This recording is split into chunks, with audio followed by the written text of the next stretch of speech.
Voyons maintenant les variables et plus particulièrement leur déclaration.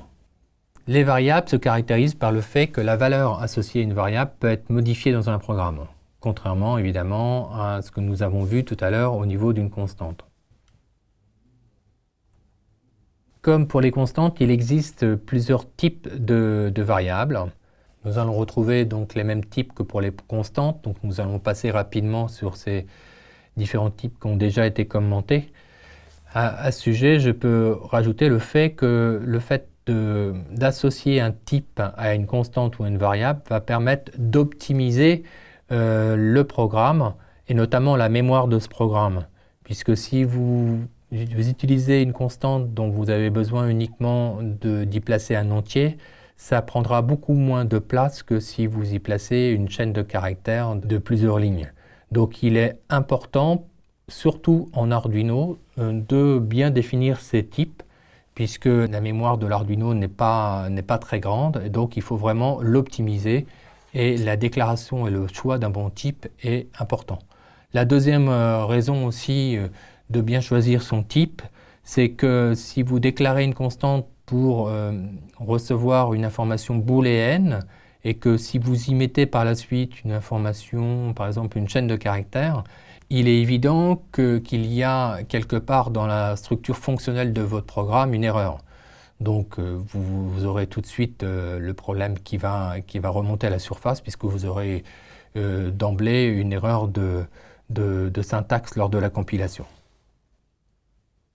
La variable se déclare comme la constante dans la zone de déclaration, la première zone du programme. Je vous ai mis à l'écran différents exemples de déclaration de variables.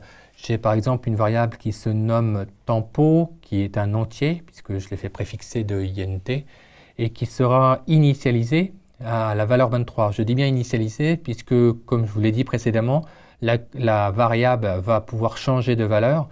Donc ça, c'est une valeur provisoire en début de programme qu'on va associer à cette variable, sachant qu'évidemment qu'au cours du programme, elle pourra en changer.